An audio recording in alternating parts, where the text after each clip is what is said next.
दिल्ली की एक संकरी गली में, जहां गाड़ियों का शोर कभी थमता नहीं था और धुएं की वजह से रात में तारे भी बमुश्किल दिखाई देते थे, वहां एक छोटा सा लड़का रहता था, समीर। समीर की दुनिया उसके छोटे से कमरे तक सीमित नहीं थी। जब भी शहर की बत्तियां बुझतीं, जो कि शायद ही कभी होता था, वो अपनी छत पर जाकर अपनी टूटी हुई दूरबीन से आसमान के उस धुंधले हिस्से को घूरता रहता, जहां उसे उम्मीद थी कि कोई तारा चमक रहा होगा। उसके दोस्त क्रिकेट खेलते, फिल्में देखते, लेकिन समीर सिर्फ ब्लैक होल्स, गैलेक्सी और एलियंस के बारे में किताबें पढ़ता। समय बीतता गया। समीर का जुनून पागलपन में नहीं, बल्कि संकल्प में बदल गया। इंजीनियरिंग की कठिन पढ़ाई और एस्ट्रोफिजिक्स में मास्टर्स करने के बाद आखिरकार उसे भारत की प्रतिष्ठित स्पेस एजेंसी इसरो में जगह मिल गई। उसकी मेहनत रंग लाई जब उसे मिशन अनंत के लिए चुना गया। ये मिशन मानवता के इतिहास का सबसे बड़ा कदम था।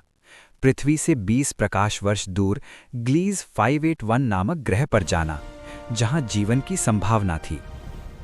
लॉन्च का दिन आया। उल्टी गिनती शुरू हुई और समीर का रॉकेट धरती का गुरुत्वाकर्षण चीरते हुए अंतरिक्ष के गहरे सन्नाटे में पहुंच गया। कई महीनों की हाइपरस्लीप के बाद जब समीर की आंखें खुलीं, तो वो एक नई दुनिया में था। उसने अपने यान को ग्लीज 581 की सतह पर उतारा। वो ग्रह पृथ्वी जैसा नहीं था। वहां की जमीन बैंगनी रंग की काई से ढकी थी और आसमान में 2 सूरज चमक रहे थे। समीर ने अपना स्पेस सूट पहना और बाहर निकला। वो मिट्टी के नमूने ले ही रहा था कि उसे एक अजीब सी सीटी बजने की आवाज सुनाई दी। उसने पलटकर देखा तो हैरान रह गया। उसके सामने एक 6 फीट लंबा जीव खड़ा था। उसका शरीर किसी जेली की तरह पारदर्शी था, जिसके भीतर नीली रोशनी चमक रही थी। उसकी आंखें बड़ी और गहरी थीं, जिनमें डरावनापन नहीं, बल्कि मासूमियत थी। समीर डरा नहीं।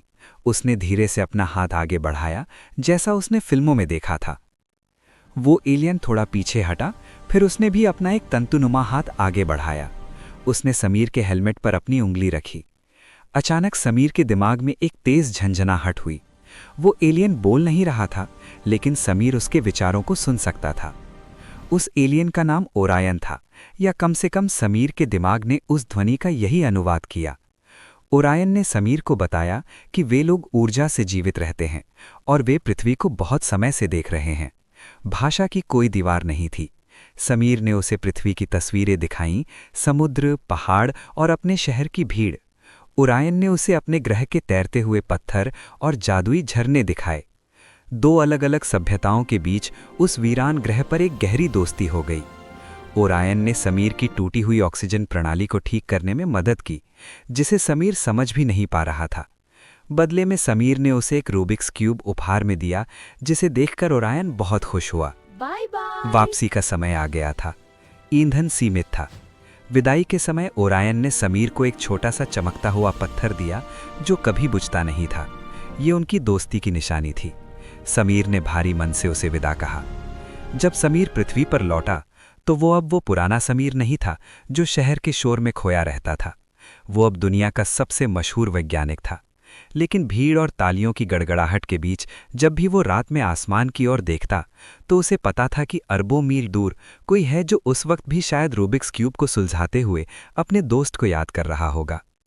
समीर समझ गया था कि ब्रह्मांड में हम अकेले नहीं हैं और दोस्ती की भाषा किसी भी दूरी से बड़ी होती है।